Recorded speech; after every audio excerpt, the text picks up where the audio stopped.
This podcast episode is for investor education purposes only and is not intended to provide and should not be relied on for investment advice.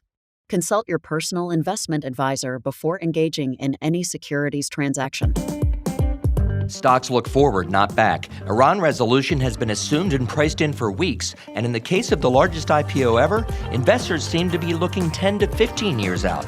Up next, let's learn from the past, but focus on what's coming. That's what markets do, and that's what we should do as well. Stay tuned.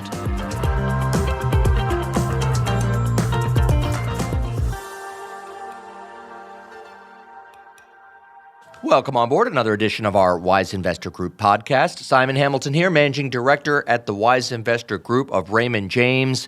Very busy week to 10 days, right? Not only the largest IPO ever, but Iran resolution appears to be on the table, and we heard from the new Fed chair for the first time. Lots to digest in a fairly short period of time. You know, I was thinking about this, and the road to investment hell is paved by investors who either A, are focusing on old news, right? News that the market has already digested and priced in. B, and I've said this a million times, investors who try to draw a straight line from the economic and macroeconomic headlines to the markets, okay? Those things are not necessarily in sync. Those three big news items of the past week or week and a half or so bring to light those two realities, those two lessons, right? One, of course, is the Iran situation.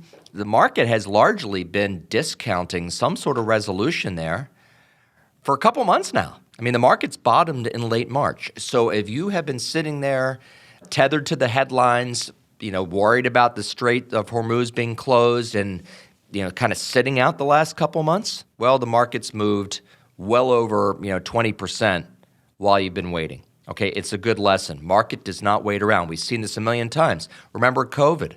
The market rebounded over 30% well before there was any concrete positive news about vaccinations and certainly any drop in COVID cases, right? Don't forget that lesson. On the flip side, I will also just say that it also can leave the market vulnerable if it gets wrong-footed. We saw that on Wednesday, right? New Chairman Warsh, Fed Chairman Warsh, was a bit more hawkish than I think markets had kind of forecast. As a result, the markets had a terrible day on Wednesday. Recovered some of that on Thursday, but still, you get the point. The market did not accurately price in information. And in the case of the largest IPO ever, which I'll get to in a second, we'll see what happens there. But the investors are extrapolating out potential sales and earnings so far into the future, there's plenty of potential for those forecasts to not come to fruition. So lots of good lessons to be learned. But let's get to it. I thought I'd start with the SpaceX IPO. And full disclosure, I do not own this myself. We do have a few clients involved on an unsolicited basis who asked about it, and we've got them involved. But so I'm not offering any research opinion on the merits of SpaceX. I really don't have commentary as to whether it's a good idea or a bad idea. But I do want to bring to light some objective facts just so you're aware, right? As I mentioned, it's the largest IPO ever, raised over almost $86 billion. That's $60 billion more than the second largest IPO ever, the Saudi Aramco back in 2019. What's interesting about this is based on the price on Thursday, it was trading at roughly, give or take, a $2.5 trillion, with a T, $2.5 trillion market capitalization. This is for a company that only does $19 billion in sales and operates at a $9 billion loss. So to put that in perspective, their market cap is very close to that of Amazon and Microsoft, okay? Amazon generates $91 billion in net income. Remember, SpaceX operates at a loss. $91 billion on $743 billion in sales. Microsoft generates $125 billion in profit on $318 billion in sales. So at this point, SpaceX is trading about 150 times sales. So I have no idea if they're going to catch up and exceed what Amazon and Microsoft are doing over the coming 5, 10, 15 years. Maybe they do. But I will tell you the margin for error is obviously very slim given the current valuation. I think when you look at SpaceX, I think one of the problems that people have with it is, I won't say problem, that's probably the wrong word, but one of the confusing things about SpaceX, let's put it that way, is how to classify it, right? In fact, when they eventually go on to the S&P, probably a year from now, I don't even know what sector they'll be in, because it's a communications company, right, through Starlink. It's a defense company through multiple government partnerships. It's an infrastructure company connecting all kinds of remote corners of the world. And now it's an AI play too. They acquired an artificial intelligence startup, XAI. Then they just made another $60 billion acquisition, or at least they announced it just a couple days ago. So it's all of those things. So yeah, that's kind of one issue. So in terms of comps, how do you comp their valuation to other companies? I think it's almost impossible. I don't know how you would comp this company. I mean, you're not going to comp it to an Apple or a Google or another, or I just mentioned Amazon and Microsoft. I don't see, that's certainly not a direct comp, right? I would also just tell you, if you look at the history of big initial public offerings, I got this from Callie Cox Media. If you look at the largest IPOs since 2000, the 10 largest, only 7 out of 10 of those largest 10 actually had a negative return their first year of trading. 7 out of 10. The one that I think about the most is Facebook. I remember that very clearly back in 2012. I think it was May. Facebook stock was down about 31% the first year of trading versus about a 31% gain for the S&P over the same period of time. So underperformed the market by 60% in their first year. Now, of course, as we all know, Facebook, now Meta, went on to become a huge winner, right? We all know that. But initially, did not go so well. And why is that? Well, again, it comes down to price. It comes down to price, right? It's not just what a company's potential is, it's what do you pay for it. And I guess amused would be the right word. Morgan Stanley, and I'm not criticizing Morgan Stanley, but they came out just late last week, and they said, according to their analysts there, they project SpaceX's revenues reaching $3.4 trillion. $3.4 trillion. Remember, Microsoft and Amazon both do less than a trillion, all right, by 2040. Okay? So not only is the projection gargantuan, but the fact that they're forecasting out 14 years, I mean, think about that for a second. I mean, what was happening 14 years ago? Nobody even knew what AI was, for example. Or maybe some smart people did, but I didn't really know what it was 14 years from now, other than watching some science fiction movies like The Terminator, right? So the fact that one of the largest Wall Street houses is putting out that type of projection, and B, the fact that anybody would lend a lot of credibility to that makes no sense to me. So I just want you to be thinking about this. Again, it is very possible that SpaceX not only meets but exceeds these projections. I mean, it's very difficult to bet against Elon Musk, certainly difficult to know where the technology is going. But I just want you to know that if you buy the stock, you should know what you're paying for. So that's all I'm saying here. So I just wanted to comment on that. The other thing that I would say is, and we're seeing this in real time, is it already is having effects on other stocks. I don't think it's a coincidence that the quote-unquote Magnificent Seven stocks, Google, Amazon, Microsoft, Tesla, those names, have, for the most part, come under pressure over the last couple of weeks. Why is that? Well, if people are buying a company as large as SpaceX, the money has to come from somewhere. Okay? In fact, I read something from, it was FactSet, that talked about the fact that just in the last week, retail traders bought more SpaceX stock than all the other Mag 7 stocks combined. Again, a week is a very small sample size, but you get what I'm saying. You add to the fact that, OpenAI, Anthropic are supposed to go public here in the coming months, plus Google is floating, $80 billion worth of stock, something like that. There is a huge increase in supply out there of new names or new stock. And again, I don't think the money's just coming out of money markets and treasuries. I think it's going to come out from other stocks. So don't be surprised if you see large stocks going down just for no real fundamental reason, more technical reasons, repositioning reasons. As I always say on this podcast, over longer periods of time, the markets are efficient. Earnings are going to drive things, revenues are going to drive things, company prospects are going to drive things. But over short periods of time, all bets are off. It can be repositioning, a hedge fund dumping a position. It can just be sentiment. Anything can affect stock prices. So I would just caution you about getting too caught up in day-to-day price movements in the coming months. There are a lot of exogenous reasons why a stock price could go up or down. The other thing that sort of caught my eye, kind of related to this, the euphoria around the SPCX IPO, I saw something from Bailey Wang. He's a financial blogger I followed for a long time. He noted that U.S. households have never been more exposed to the stock market. According to him, corporate equities account for 47.1% of household financial assets. That's not only the highest level on record, but it's 10 percentage points above the peak of the dot-com bubble. So I bring this up because there's been so much talk about a bubble.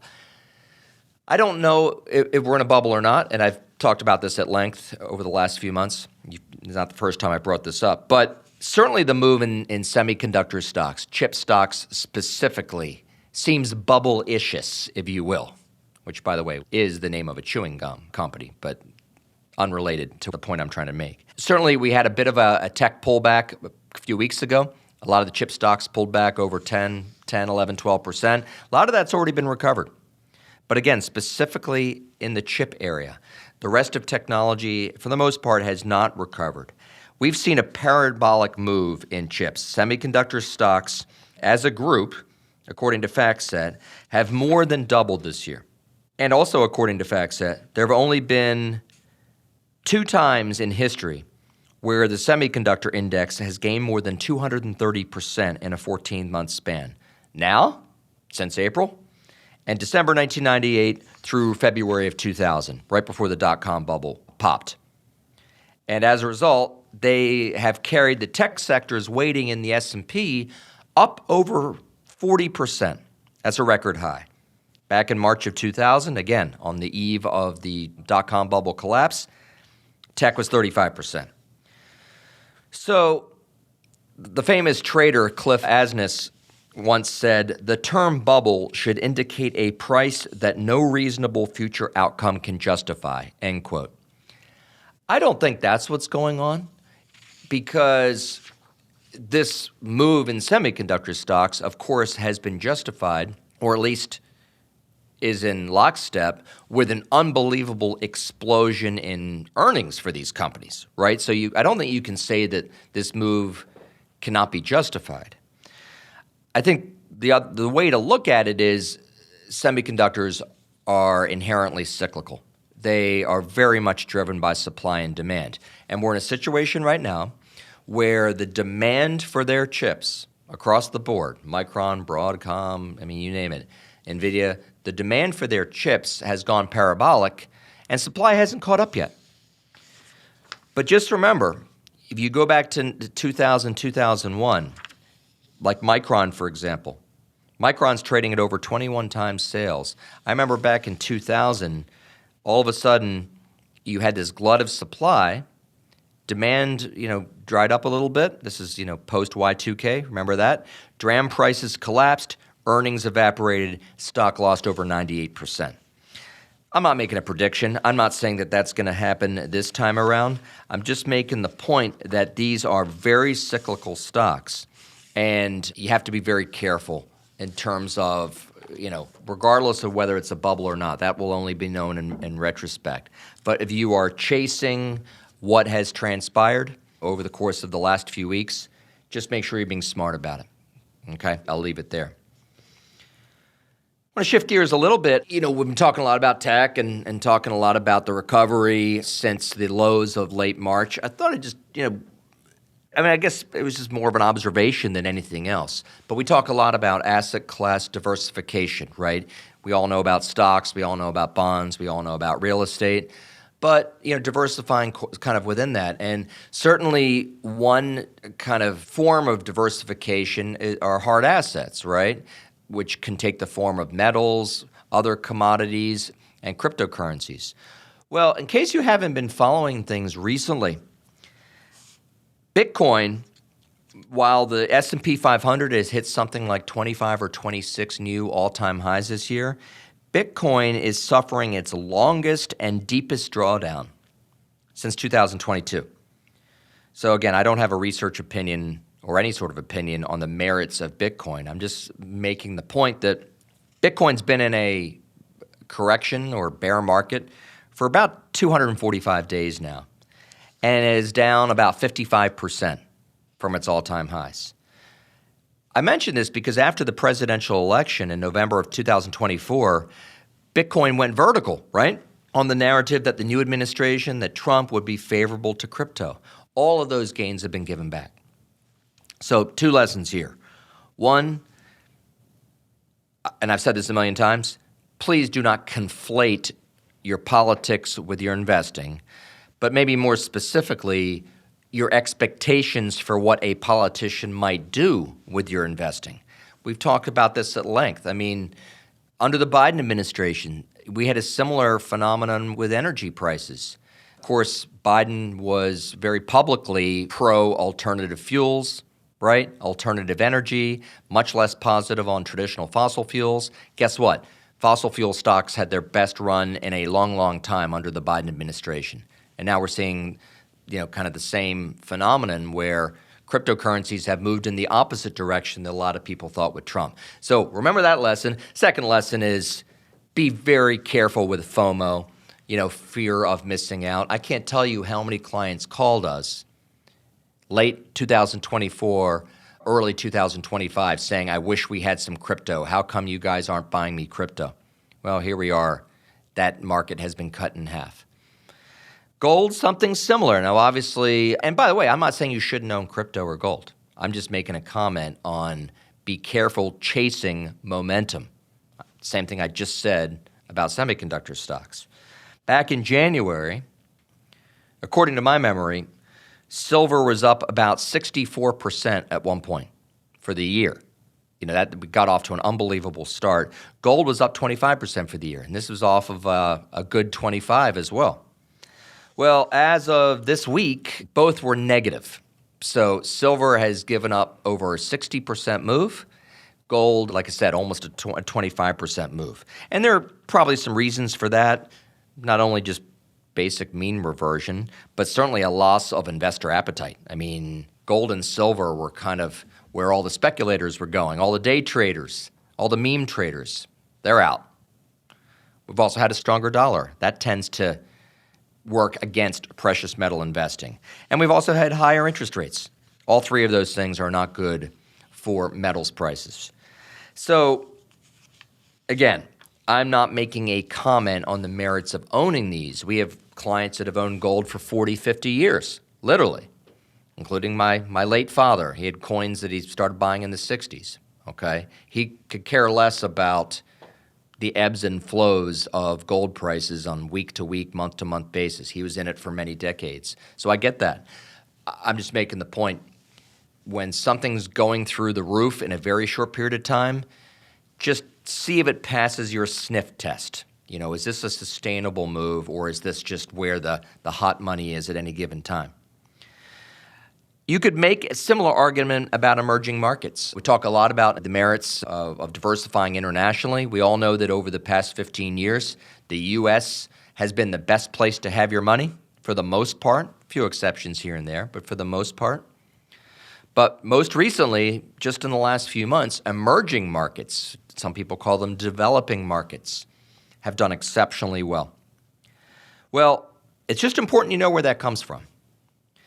As of this week, and I read this from Bloomberg, according to Bloomberg, 58% of the earnings growth in the MSCI Emerging Markets Index, 58%, came from tech stocks. Even more remarkable, half of that earnings growth from 3 companies. 3. Taiwan Semiconductor, Samsung, and SK Hynix. Okay, these are South Korean companies. Obviously, very much correlated with the AI and chip build-out. So again, am I knocking emerging markets? Of course not. If you're in them, God bless you. You've had a great year so far. Just know that almost all of that return is coming from tech. And by the way, it's a global index, right? But it's so dominated by tech. It's AI that's leading the whole thing.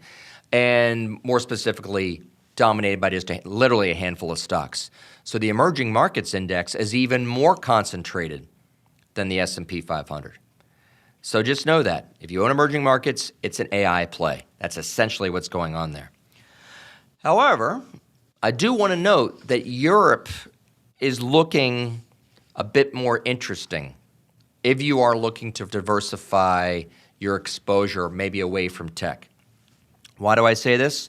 Well, if you look at the MSCI Europe Index, yes, there's ASML in there, the semiconductor supplier, that's about a 5% weighting. But overall, only about 10% of the MSCI Europe Index is tech. This is from FactSet data. Only 10%. In fact, financial stocks are the biggest sector, followed by industrials, and then healthcare. I think tech is like 4th or 5th.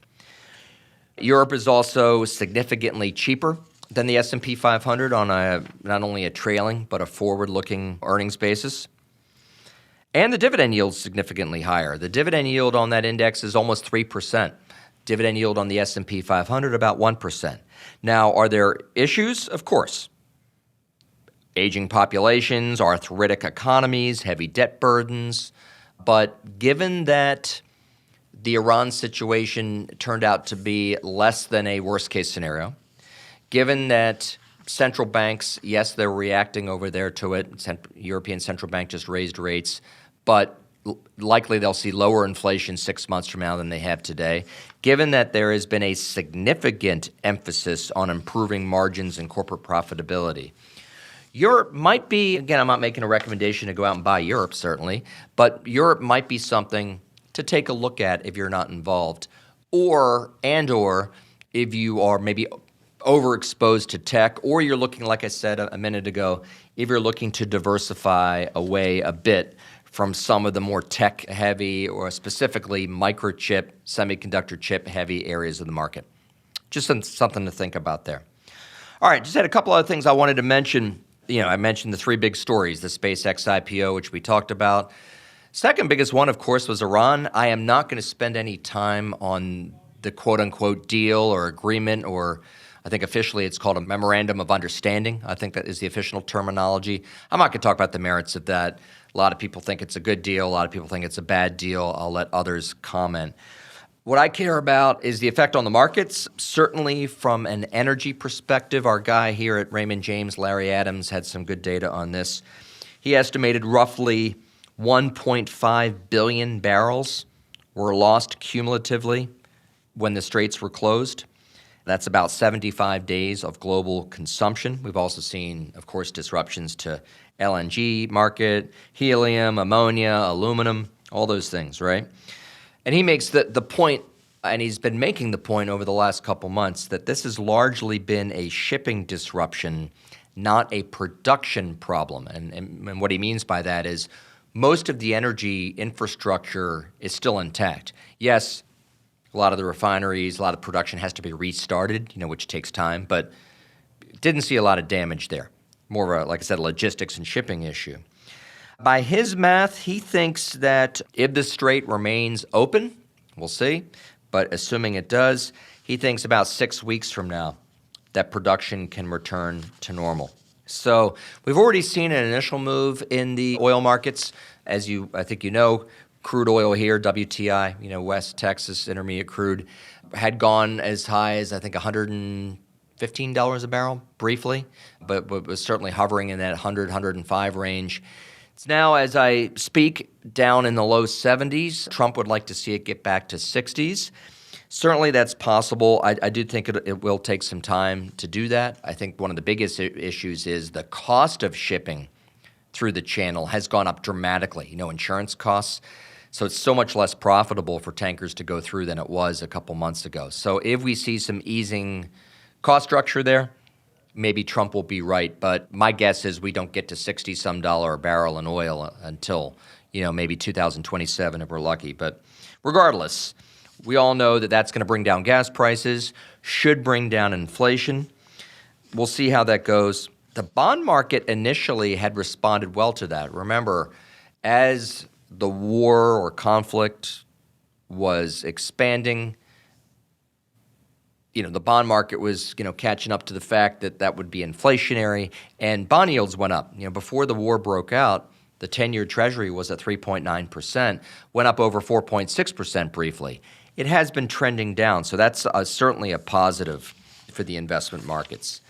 But I mention all this, the real relevant factor for us as investors is, certainly how is it going to affect consumer spending, right? That's one thing, right? Because higher gas prices obviously takes away a lot of discretionary income. But what does it mean for Fed policy? And that was the third big story of the week. We heard from Kevin Worth, the new Fed chair, for the first time. Now, they didn't do anything with interest rates, but he had some commentary that was interesting to say the least. The backdrop that he's coming into is still pretty constructive. I've always followed Citigroup's U.S. Economic Surprise Index, which is kind of a measure. It's an aggregate of all this economic data covering a wide range of, manufacturing, services, what have you, job market, and it measures the actual data versus expectations. So the better the surprise index, the more that the data is exceeding or better than expectations, better than consensus. Well, the index is actually at its highest reading, according to Citi, since October of 2023. So despite the war, despite higher gas prices, despite a sluggish job market, maybe AI influenced, economic data has not only been resilient, it's been better than expected. So that's a constructive environment for Worth. In fact, he made reference to that the only area where higher interest rates really seems to be biting so far is the housing market. He sees the rest of the economy, holding up relatively well. But the reality is, I just saw this actually this week, for the first time since 2023, I think it was Bloomberg, we're seeing prices in the U.S. rise faster than wages. So that, by definition, is a decline in prosperity for the American worker. They also noted over the last 5 years, consumer prices have risen about 4.5% a year, up almost 25% in total. So remember, whenever you see inflation data, that's just a year-over-year reading, right? That just measures kind of the rate of change. It's really important just to look at the cumulative data, right? I mean, U.S. prices up 25% in the last 5 years. So Worth comes in, issues his first comments. Again, they didn't do anything with rates at this meeting, but he was certainly more hawkish than I think a lot of people had expected, which is kind of silly because he's been hawkish throughout his career. I think he, to be honest, kind of wrong-footed Trump, maybe led Trump to believe that he would cut rates in line with what Trump wants him to do. But no, Worth certainly asserted the independence of the Fed and again was more hawkish than expected. And I think the two big takeaways for me, one, he said that price stability was his primary objective. Remember, the Fed has a dual mandate, price stability and the job market. He said price stability was their primary focus. So I think it's pretty clear that he's not going to tolerate higher inflation numbers. I think there was also sort of an inference there that they think that some of the inflation from the war, higher oil prices, was not the only reason for inflation, that there's some inflation issues beyond that, which was another interesting take. So what did the bond market do?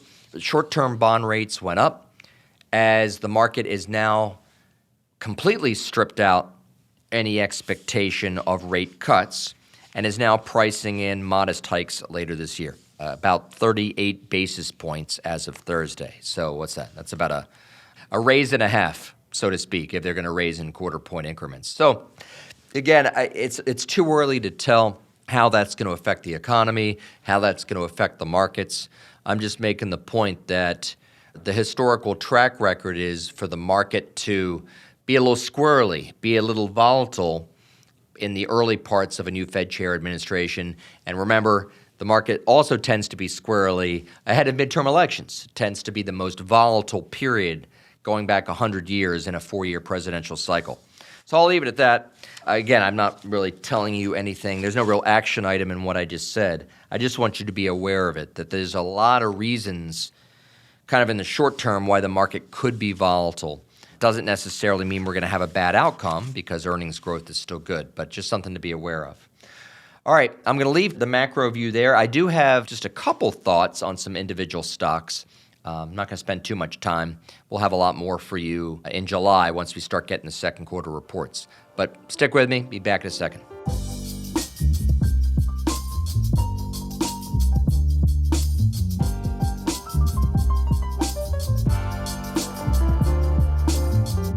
After a brief pullback, anything AI-related is back in the driver's seat. How should you think about historically high market concentration and performance concentration while still trying to diversify and manage risk? Tune in every week as we discuss the latest financial trends and what investors need to know. To filter out the noise and become a better informed, wise investor, listen to us at The Wise Investor Show at raymondjames.com/The Wise Investor Group. Or just find us on your favorite podcast app. The information contained in this podcast represents the opinions of the hosts and guests and does not necessarily represent the views of Raymond James and Associates, Inc., the Wise Investor Group, or their respective affiliates and employees. This podcast is for investor educational purposes only and is not intended to provide and should not be relied on for investment advice. The contents of this podcast do not purport to constitute a comprehensive summary of all information necessary to base an investment decision. Past performance is not a guarantee of future results. Securities mentioned in this podcast may not be suitable for all investors. Seek the advice of your financial advisor or other qualified financial service provider with any questions you may have regarding your individual situation. Discuss any tax or legal matters with the appropriate professional advisors. Raymond James and Associates, Inc., member New York Stock Exchange, SIPC. Welcome back to the Wise Investor Show. Simon Hamilton here, Managing Director at the Wise Investor Group of Raymond James. Just had a couple quick thoughts on a couple of the names that we own in a number of client portfolios. Both are names that I own personally, so that should be considered a conflict of interest. Just keep that in mind. And remember, if you're not a client, or even if you are a client, make sure you do your own homework if you're making your own investment decisions. I'm not offering any research counsel here. So I just wanted to mention Broadcom. You all know Broadcom. It's a position that is one of the larger positions in our client portfolios here, symbol AVGO, along with NVIDIA. I guess Broadcom is the second biggest chip stock. They are more diversified than people think, and I'll get to that in a minute. But ostensibly, a lot of investor focus is on their chip business, and specifically their chip business related to AI. And more specific than that, they are involved much more so than NVIDIA that does sort of mass market chips, if you will. Broadcom is a customized chip builder, so they will partner with what they call a hyperscaler, like a Google or a Meta or an Amazon, and they will build custom chips for those customers. So they have a very concentrated client base, but it's a very lucrative business for them. I bring Broadcom up because the stock has done quite poorly since they released their first quarter earnings. The stock had gone up very close to $500 a share. I think has gone all the way down to $360, $370, something like that. If you've been following the stock, same thing happened last year. Okay, the stock went down about 20, 25%. I think it was after the third quarter report. They recovered all of that and then some, broke to new highs, and here we go again. So it's been a bumpy ride over the last year. The vast majority of that, I think, is just due to excessive expectations. So I read a really good piece from our folks here at Raymond James. They were talking about the fact that, they blew away earnings estimates. They blew away revenue estimates. They actually raised their guidance going forward. But I think the guidance was more conservative than what a lot of people had hoped for. The CEO was specifically asked about 2027 revenue target, and he said, more than $100 billion, a little vague, which is exactly what he said last quarter. So I think people were looking for that to be augmented significantly, and management remained conservative, which for me, I think is a good thing. I think they're trying to control expectations. And the stock had, as I mentioned, hit an all-time high going into earnings. So expectations were so high that any slight tempering of guidance, or not even tempering, but just a reiteration of guidance, was just not going to be good enough for the stock to keep going higher.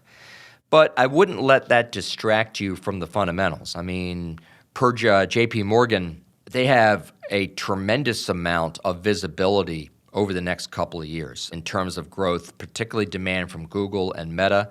The analyst there noted that each gigawatt of data center deployment could mean another 15 to 20 billion of Broadcom sales, just 1 gigawatt. And they have 15 gigawatts of deployment just from OpenAI and Anthropic, commitments just from them. So any sort of incremental spending from those big customers, or if any new customers come online, I mean, it is very accretive to the revenue outlook for Broadcom. Of course, the opposite is true, right? If anybody cancels their commitment, but we're assuming we haven't seen any signs of that. The other thing I would just mention, again, I mentioned a minute ago that Broadcom is more diversified than people think. They have an expanding and growing software segment. Remember, they acquired VMware a few years ago. Software, as you probably know, has come under a lot of fire. It's been the worst performing segment of the tech sector by far. I mean, stocks like Salesforce are at multi-year lows. And that's because AI is eating software's lunch in many ways, okay? However, Broadcom noted that their software segment was actually accelerating, 30% year-over-year growth and mid-teens in earnings growth year-over-year. So that was a surprise. And also, for the first time in many years, their traditional non-AI semiconductor business, their networking, their server storage, the chips that are in cell phones, that business also finally showed year-over-year growth. So things are tracking well for Broadcom on pretty much all fronts. It's just a question of expectations being a little bit too high. So I'm not really telling you what to do here, but just be careful with, as I mentioned, with Micron and other chip stocks.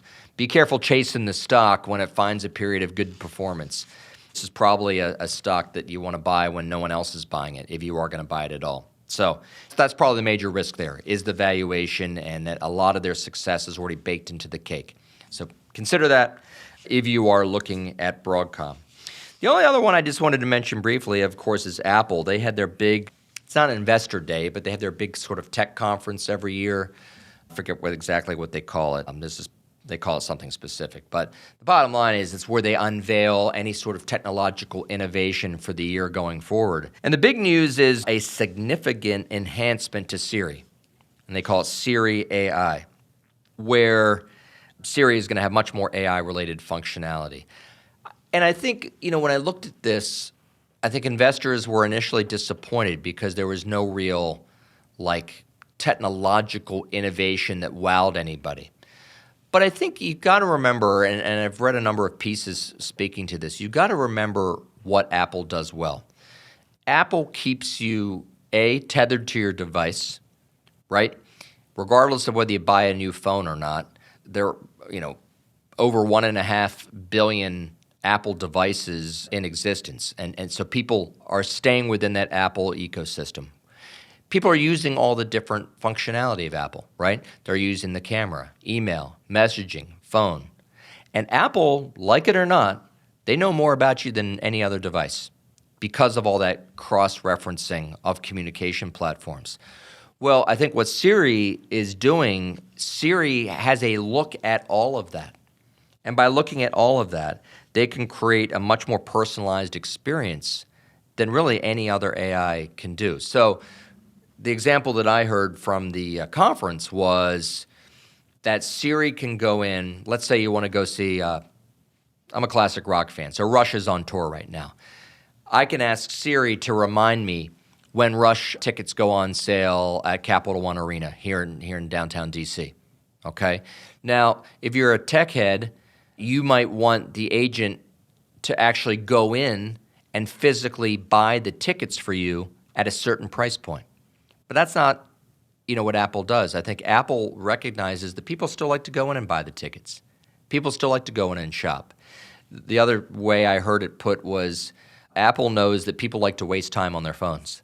Whereas an agent, a productivity enhancement that a company might buy, okay, does the opposite. They're looking for ways to be efficient, to wring out costs, to squeeze out the need for human labor, to be honest with you, okay? Apple is a consumer company. They're trying to create that experience. So I bring all this up because Apple had initially, like I said, sold off on the conference because there wasn't any gigantic technological innovation that blew people away. But I think Apple realizes very clearly what makes them tick, what makes their client base tick, and that's what they're playing to. So keep that in mind. I'm going to leave it there. As I mentioned, there's a lot going on in the world. We'll keep you very much informed on that. We'll have more to talk about on the company-specific side within the next few weeks as we get those second quarter earnings. Remember, I did talk about SpaceX. I'm now talking about Apple and Broadcom. I mentioned other names like Amazon, Microsoft briefly. Make sure you understand that you need to do your own homework if you're looking at those companies. You need to decide whether they're right for your particular portfolio. And you should know about the conflicts of interest that I own a lot of these names personally and that we own them in many of our client portfolios. So consider that. Until next time, as always, I wish you wise investing. The information contained in this podcast represents the opinions of the hosts and guests and does not necessarily represent the views of Raymond James and Associates, Inc., the Wise Investor Group, or their respective affiliates and employees. This podcast is for investor educational purposes only and is not intended to provide and should not be relied on for investment advice. The contents of this podcast do not purport to constitute a comprehensive summary of all information necessary to base an investment decision. Past performance is not a guarantee of future results. Securities mentioned in this podcast may not be suitable for all investors. Seek the advice of your financial advisor or other qualified financial service provider with any questions you may have regarding your individual situation. Discuss any tax or legal matters with the appropriate professional advisors. Raymond James and Associates, Inc., member New York Stock Exchange, SIPC.